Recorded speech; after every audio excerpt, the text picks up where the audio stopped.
Hi everyone, it's Savannah. Today I will be presenting on how present day English has evolved, and we will at some point weasel our way around to how emojis impact and have impacted written communication in present day English. But first, we will briefly discuss the dates of present day English and some history and some advancements that go along with it. Next, we will discuss emojis and their origin and where they were borrowed from. And finally, we will address emojis and English colliding to create a new form of written communication, which is called emoji poetry, and some known examples of emoji poetry. So, first, let's start with brief history regarding present day English. The dates for present day English begin in roughly around 1800 to, of course, present day, which is 2020. There has been a great number of changes that have happened even in this time period alone. I'm not going to address all the changes, but only two of them, which will include expansion and technology. The English language began to expand, and it just wasn't being spoken in England and the surrounding areas. According to our textbook, beginning in the early modern period, the English people became the invaders, settlers, and coloners of territories ranging from North America to the Caribbean to India, South Africa, Asia, and Australia. Because of this movement over a broad variety of continents and English going into these countries, our language became more accessible and it adapted and changed. Depending on the area of the world a person is in, it can alter how English is spoken. This inspired much change in the language. So there are different types of English, such as Nigerian English, Singapore English, American English, and there's so many more differentiations between the English language. It just depends on where you are. Um, yeah, and even in you know our country, the U.S., if you're in like the southern region, when you're in Alabama, Texas, Mississippi, where my grandparents are from, they'll typically have like a southern drawl, and certain written text, regional poetry comes out of that, and you'll be able to clearly see like the southern influences on it. So I'm gonna introduce you to and this is just an example. This is a poem by Paul Lawrence Dunbar. It's called When Melindy Sings. He's an African American poet, and one of my favorites just because he uses regional dialect in his writing. So I'm just going to read the first stanza. Go away and quit that noise, Miss Lucy. Put that book away. What's the use to keep on trying if you practice while you're gray? You can't stop no notes a flying like the ones that rants and rings from the kitchen to the big woods when Melindy sings.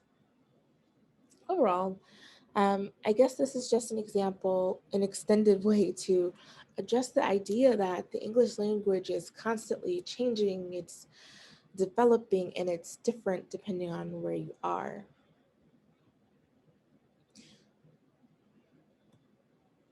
So, a reason why English is spreading so much and why it's so different and why it's changing is because of new technologies.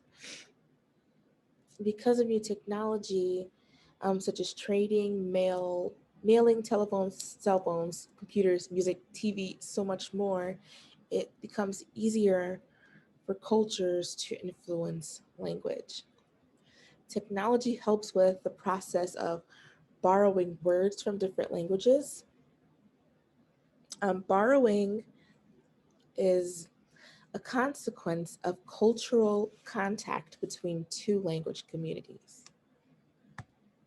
Some English words that we have when they're not English, but some borrowed words that we have are sofa and mosquito, which come from Spanish words. Then we have karaoke, tsunami, and sushi, which is being borrowed from Japanese, from Japan, and there's just so much more. There's thousands and thousands of words that have been borrowed over the years. So, speaking of borrowing words from Japan, words aren't the only things that we've borrowed from them. Emojis are Japanese as well. Emojis are small digital images or icons used to express an idea or emotion. The first emojis were created in 1999 by Japanese artist Shigetaka Kurita. I know I'm pronouncing that wrong, but he worked on the development team for iMode, which is an early mobile internet platform from Japan's main mobile carrier. So emojis made their first appearance in on Japan's first like really mobile cell phone or cell phone. It was very pixelated and there were 176 icons and they touch almost every country in the world. Of course, these um, emojis are way more updated now, but at that time there were only 176, and now we just see it change. Emojis change and embody so much of our communication through text, um, even emails. So they're super popular. So because emojis are frequently used, there's kind of a debate um, in academia or in the language world. So, are should emojis count as language? Are emojis words? And so, what do you think? Take a moment to think about it. I mean, I will never know what you think, but it's not like you can write it down. But think about it. You could be answering this question pretty soon. Should it count? So most people say that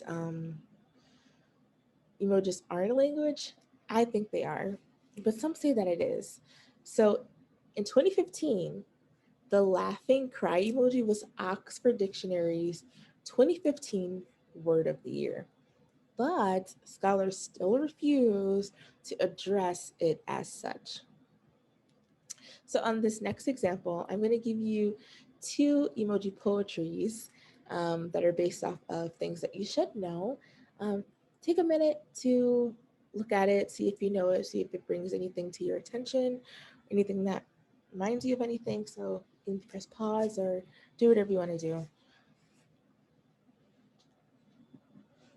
Okay, so the first one was Walt Whitman's "Oh Captain, My Captain." It says, "Oh, Captain, my Captain, our fearful trip is done. The ship has weathered every rack. The prize we sought is won. The port is near, the bells I hear, the people all exulting.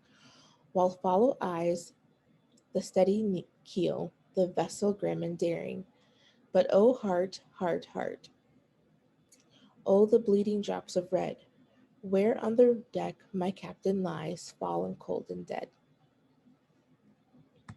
And in lieu of the holiday season, the second one is the lyrics to "Santa Claus is Coming to Town." Of course, I'm not going to read it because you should all kind of know that song. If you don't, step your music game up.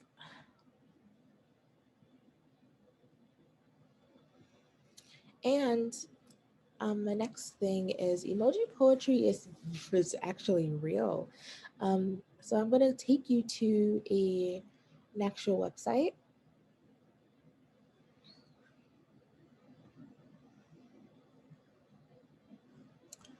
So this is Ken Nesbitt's website. He has tons of poetry, so much poetry, but he writes poetry for children.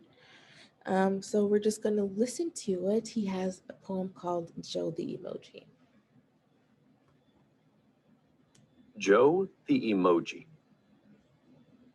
I'm Joe the Emoji. I smile when I'm glad. I pout when I'm angry.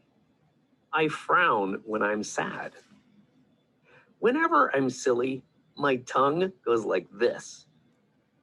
I wink if I like you, or blow you a kiss. I sleep when I'm tired. I cry when afraid. I have the most flexible face ever made.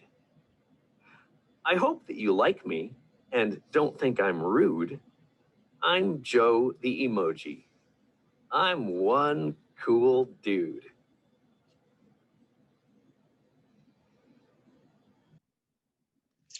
So, this poem by Ken Nesbitt is a children's poem. There are more complicated poems regarding emoji poetry, but I'm not going to really explain it because this presentation is already super long. But I am going to introduce you to one.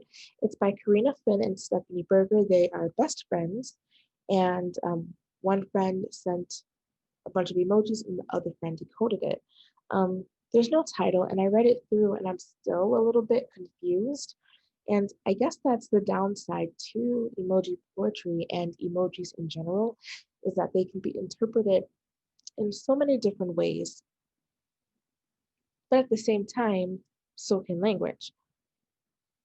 Either way, I don't see emojis going away anytime soon, and I don't see the English language going away either.